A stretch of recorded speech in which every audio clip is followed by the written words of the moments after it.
Meus irmãos e minhas irmãs, neste terceiro domingo da Quaresma, nós nos deparamos com esse conjunto da liturgia da palavra que tem como pano de fundo a questão da purificação do templo, a renovação do culto, uma mentalidade nova, uma maneira nova de viver a fé, porque a maneira antiga estava distorcida, equivocada, fora de foco, mal vivida.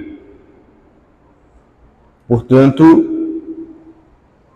o Cristo vem ajudar a colocar as coisas no lugar, no foco certo, na vivência correta, no equilíbrio necessário. E nós já vemos na primeira leitura do Antigo Testamento já um ensaio ali do Decálogo, os 10 mandamentos. E é interessante nós vermos como a lei ela pode ser distorcida, contorcida, mal vivida por nós.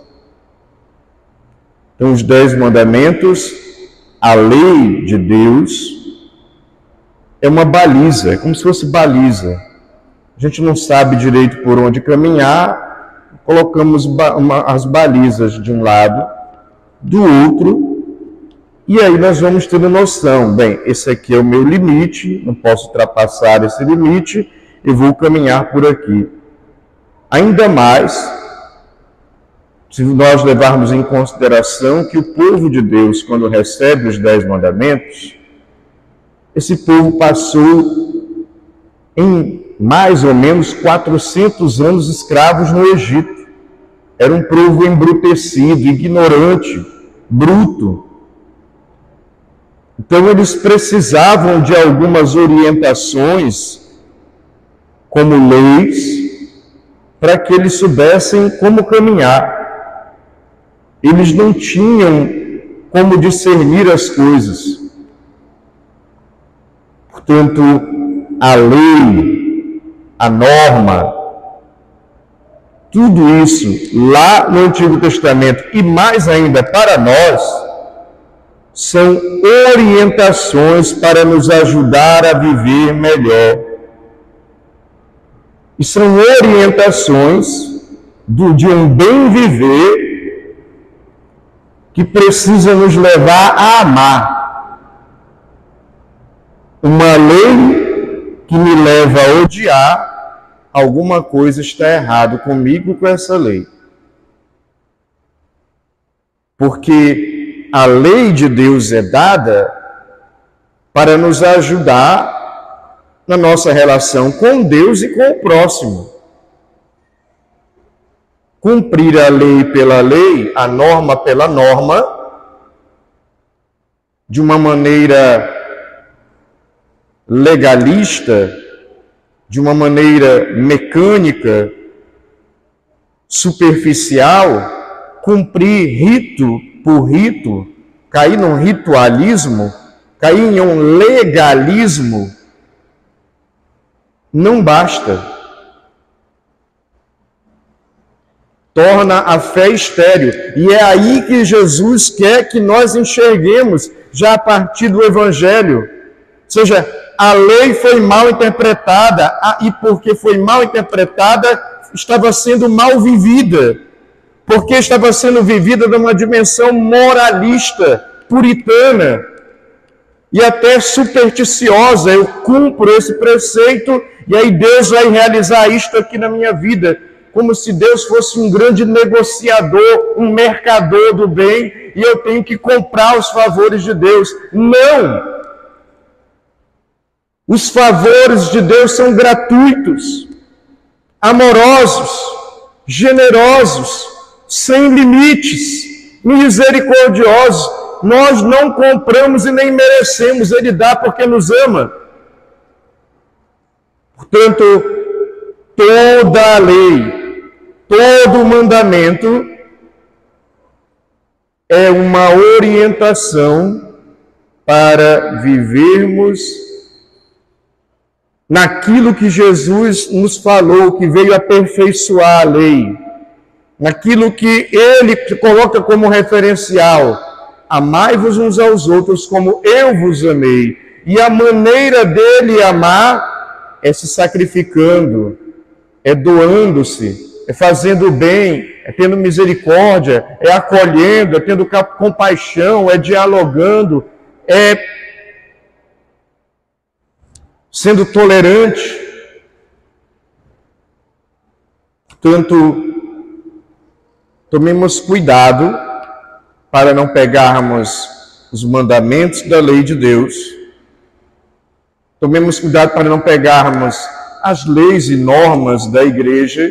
São necessários balizas para que a gente saiba por onde caminhar, os limites. Tomemos cuidado para não tornar esses mandamentos, essas leis, essas normas, esses ritos em algo absoluto que me leva mais a odiar, julgar os outros e condenar e excluir. Porque se as normas da igreja e a lei de Deus, porque eu cumpro e o outro não cumpre, me faz odiar quem não cumpre, então alguma coisa está errada comigo. E quem ensina esse tipo de fé também está equivocado. Está fora de foco, assim como estavam os fariseus, os saduceus, os doutores da lei, os escribas, os sumos sacerdotes da época de Jesus. E é por isso que ele vem mostrar essa outra forma, uma forma madura, equilibrada, o foco certo de vivenciar a fé. Meus irmãos, minhas irmãs, na sociedade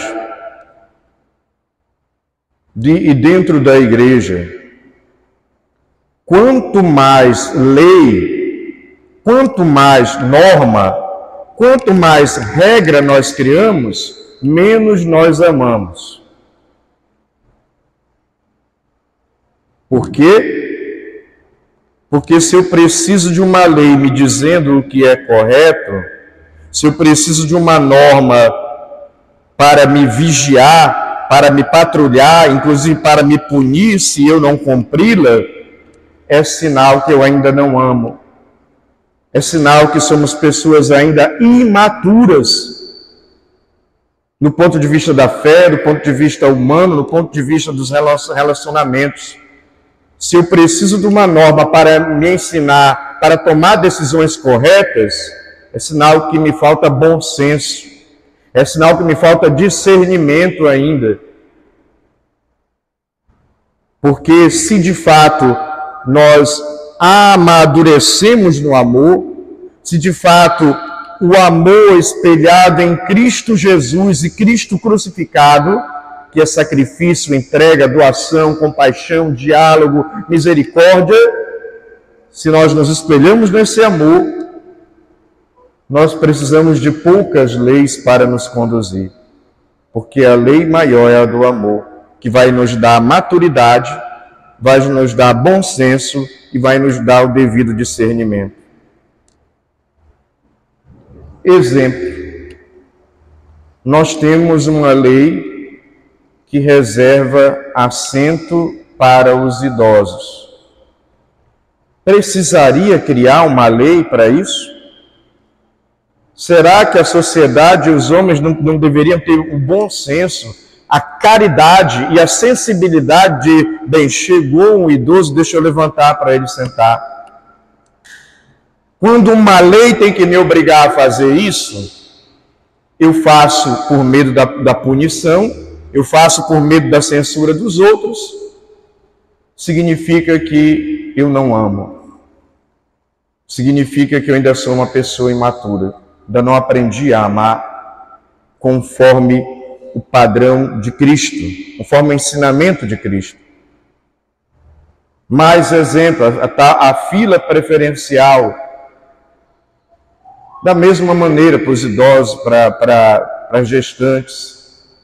precisaria, se nós tivéssemos bom senso, se nós tivéssemos maturidade, discernimento, se nós amássemos de fato, precisaria de uma norma, de uma lei, de um aviso dizendo que você tem que ceder lugar para as mulheres gestantes numa fila para que ela passe, para que ela seja atendida com mais agilidade, por causa da própria questão da gestação dela, que é sensível. Não precisaria, gente.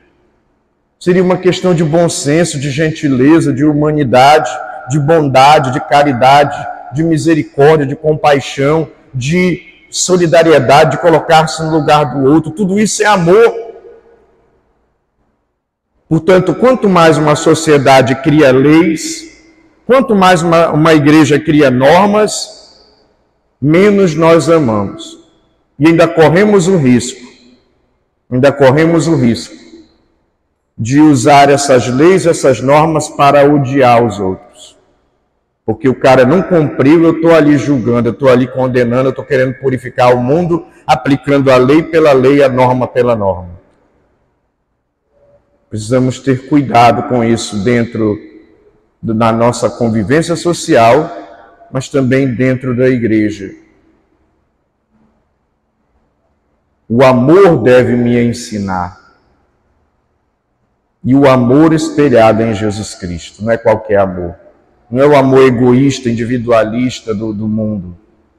Não é o amor sentimentalista do mundo. É o amor de Cristo crucificado, porque, como disse, na cruz nós aprendemos com Cristo sacrifício, doação, renúncia de si, serviço, entrega, diálogo, paciência, perdão, solidariedade, compaixão, misericórdia, esse amor no qual nós precisamos, como cristãos, amadurecer. E se amadurecemos nesse amor, não precisamos de norma nenhuma para nos conduzir. Porque, veja bem, se eu amo, como diz aqui a primeira leitura, né? Honra teu pai e tua mãe. A lei está dizendo para fazer isso. Mas se você ama, você já honra no amor, não precisa uma lei te dizer isso. Mas por que tem essa lei? Porque não estavam fazendo. Não matarás. Ora, se você ama, você não mata. Mas por que precisa de uma lei dizendo isso? Porque não estamos amando, estamos matando.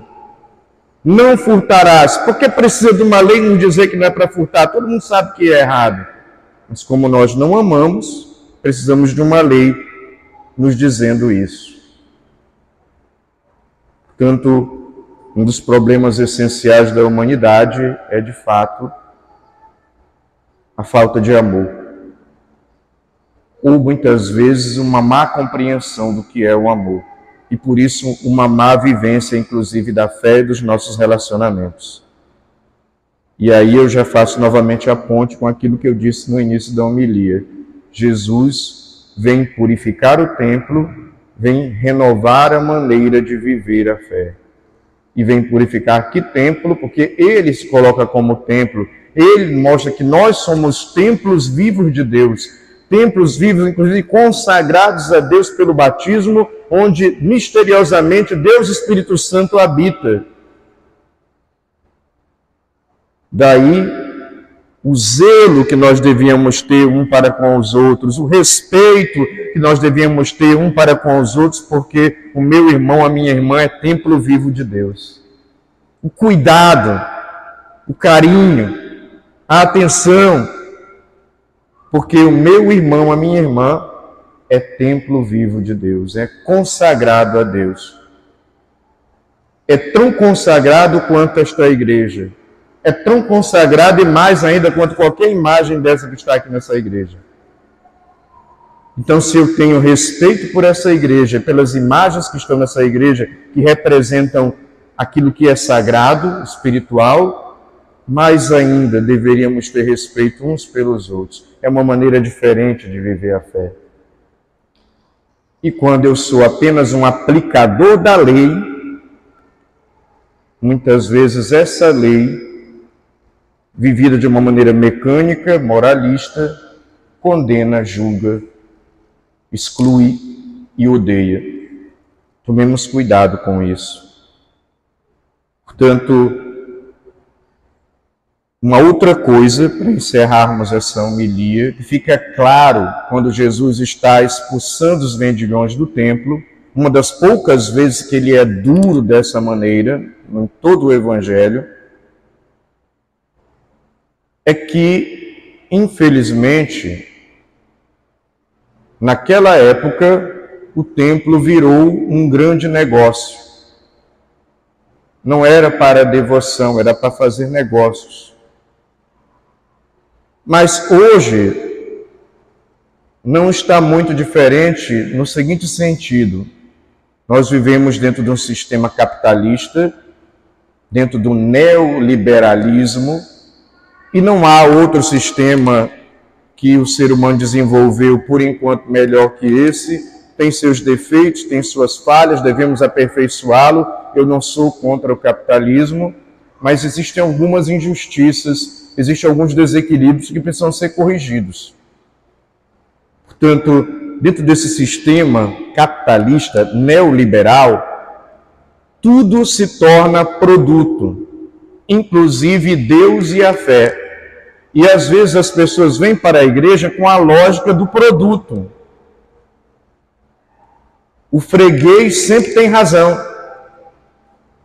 Aí o cara quer mandar em Deus, quer mandar na igreja, quer ter cheio de direitos, quer que as suas vontades, caprichos, desejos sejam satisfeitos, e se não se satisfizer, eu mudo de igreja, eu mudo de comunidade, porque o freguês sempre tem razão. Ou seja, quando a fé para mim é um produto, eu quero que Deus e a igreja me agrade. Deus e a igreja não é para me agradar. Um Deus e uma igreja que é para te agradar, vai te acomodar no teu pecado, vai te acomodar nos teus erros, vai te acomodar na maneira errada de você até interpretar a fé. Deus nos incomoda. A igreja é para nos contrariar mesmo, para contrariar aquilo que em nós está desequilibrado e precisa ser repensado. Então, por isso, Deus, com a sua verdade e os seus mandamentos no amor, e a igreja continuadora da missão de Cristo, cutuca, coloca o dedo lá na ferida para ver se a gente desperta. Como diz a palavra, desperta tu que dormes. Portanto, igreja não é produto para agradar e fazer os seus gostos. Deus não é produto para agradar e fazer os seus gostos. Muito pelo contrário, vamos inclusive olhar o Novo Testamento, vamos olhar Jesus quando nasce. Eles esperavam Jesus num palácio, ele vai nascer numa gruta, contrariou a lógica humana. O rei dos reis era para ser colocado num berço de ouro, pelo menos humanamente pensando, e ele é colocado numa manjedoura, mangiare, era um coxo onde os animais comiam. Contrariou. Aí você pensa, não, naquela época Jesus, o Messias, ele vai expulsar os romanos, vai fazer uma revolução armada, vai purificar toda a região, expulsando os romanos e libertando os judeus. O que acontece? Ele contraria mais uma vez todo mundo. Ele é preso, ele é torturado e ele tem a pior morte da época, que era a morte de cruz.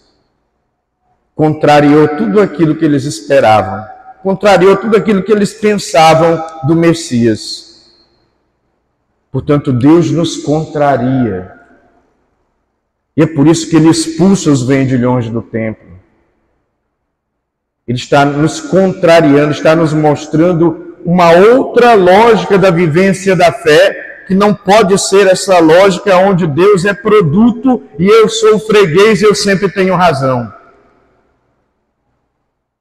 A verdade de Deus, meu irmão, minha irmã, nos liberta, mas ela nos liberta nos incomodando, nos inquietando, fazendo pensar, fazendo refletir, fazendo repensar, nos colocando em crise para que a gente amadureça, para que a gente tenha bom senso, para que a gente tenha discernimento, para que nós cresçamos no amor.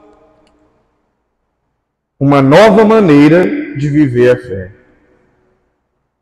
Portanto, que o Senhor nos contrarie sempre, que nós possamos estar abertos a acolher a verdade de Deus para que ela renove o nosso agir, o nosso viver, o nosso pensar, o nosso sentir, os nossos valores, enfim, no amor. Porque lei por lei, lei aplicada sem amor, vira ódio, julgamento e exclusão. Então, que aquilo que nós temos como norma e lei dentro da igreja seja para nós orientação para melhor viver e amar, para termos um bom relacionamento com os irmãos e com Deus, e jamais para odiar, excluir ou julgar e condenar o irmão. Louvado seja nosso Senhor Jesus Cristo.